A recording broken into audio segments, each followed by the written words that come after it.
And the artists that were unemployed, always unemployed. But during the Depression, there was a lot of unemployed artists, so they built art studios where you can access art material free of charge. And you got $60 a month free, and you paint and oil all free, and artists were painting to beat the band. Then you had unemployed actors, and they would write in plays, Waiting for Lefty, liberal plays, and they were producing plays, and the producers got $60 a month, the unemployed. The unemployed psychologists ran the transit camps. The transit camps for wild boys of the road. Kids, instead of sleeping in the park with their parents, were riding freight trains all across the country. Thousands of them. They were called wild boys of the road. So to prevent revolution, Roosevelt did this. Had he not done those things, there would have been physical revolution in the country. He saved the country. The rich people hated them because he taxed them heavily to maintain these CC camps and all that. So I want you to know what happened. If it wasn't for Roosevelt, I don't say Roosevelt was a nice guy. He prevented the revolution in America. And the yachts did not leave the country. But today, if a lot of yachts left the country, there'd be a hell of a lot of pirates from the West Indies. Do you understand what I'm saying? Okay. Yes. There are a lot of advances in humanoid robotics right now, and soon, I guess, when we have humanoid robots are kind of become common, I see it as, wouldn't it really accelerate this progress towards resource-based, because towards the resource-based economy? I mean, I see it inevitable if humanoid robots. I couldn't hear every word you said. Can you tell me what the question was? We have humanoid robotics today, and do you think that that will accelerate the process towards a resource-based economy? No, because the thoughts about a robot are not correct. You see, they show that in movies, they show some robots flying an airplane. You don't want a robot, you want controls that move automatically. You don't need a guy there working the controls.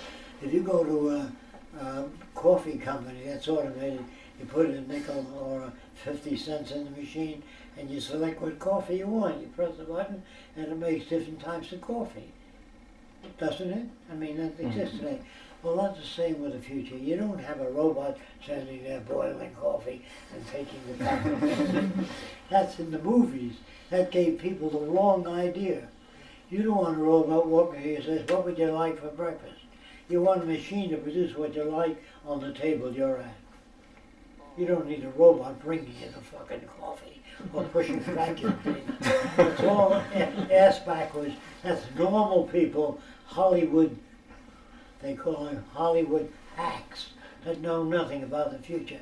That's why all your spaceships look good, but the people in them are the same kind of people you have today. They use laser weapons, blow up spaceships. They don't take into account that people must change to attain that future. You can't attain a high civilization without education. So it's to our disadvantage to educate people. I don't know if you know this, if you taught slaves how to read, you were fined in the old days. Did you know that? Because the minute the slave starts reading, he says, what is this shit? You know what I mean? So if you keep them back, ignorant, lack of knowledge, then you don't have trouble with them. But if people start organizing people in labor unions and all, that's a threat to industry.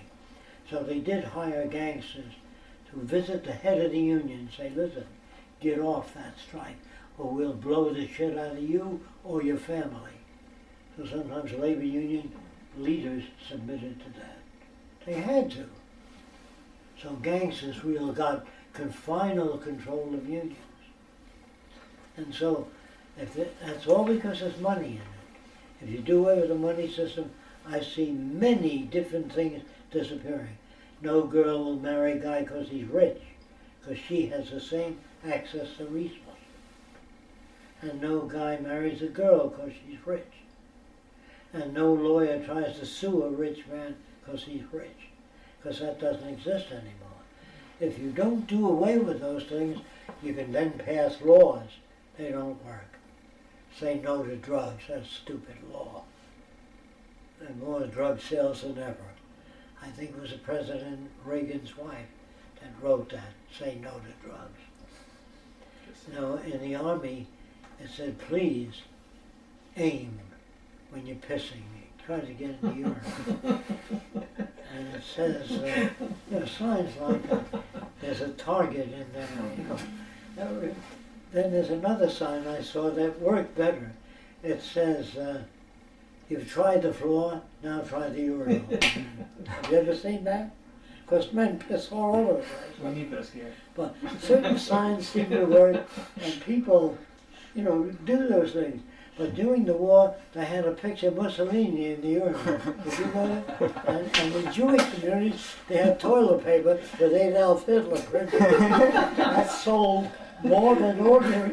And you guys have never seen that? No. See, I'm older than you, so I've seen a lot of that. And I know what they mean by that, but did you ever see that, Roxanne? No, how about the one that don't put the cigarettes in the urinal, they get soggy and hard to light. Yeah, that's another one. Did you hear that one? Did you ever see that sign? But that worked in the Army for a while, but then it made this work. And so you run into problems. Have safe sex and all. In the future, you can't have unsafe sex because everybody's given a physical and everybody is being treated. Today, if you don't have the money, oh, by the way, they cut back on AIDS. Did you know that? And it's growing like mad through Africa, India. They cut back on financing. So we are a very cruel society, but you won't know it until we get to the future when your children come up to you and say, Daddy, couldn't you see how obvious a money society was? How basically you couldn't make laws to stop crime because our prisons are filled in the United States. We have more prisoners than any other country. Isn't that amazing? And we can't see it. They did a hell of a good job on us, to enable us not to see these things. On your question, I know the part about humanoid robots, but you also mentioned that regardless of whatever the robot is, whether it looks like a human or it does not, the robots, the machines, will begin to take more and more jobs of human beings because they can do the job. True? They don't need bathroom Is that breaks. true? They don't need insurance. What will things people like do? that. Is that your question? Well, your point it was Will that the robots what- take over the management? no, No, not that the- because robots only do what they're programmed to do. Yeah. But wouldn't that accelerate Yes, people going yes. towards the Venus Project Yes. uh, because they have no jobs, because it would force society to go towards it. The Only if more, there's enough information out there about the Venus Project, and that's where all of you come in. Otherwise, they'll go back and do the same systems that they had before. But the more technology reduces labor, then people won't have the purchasing power to buy the goods turned out, and that's the end of the system. Because no matter what But you it do, doesn't this mean they'll system- go through a resource-based economy unless we have movies out there and information that they understand, and they want to do that, and they work towards it. The only reason for the transition is to make it easier for people. But the transition will be terribly painful if they don't know about the Venus Project. It'll happen or we'll kill each other. The probability is we'll develop nuclear weapons and kill each other.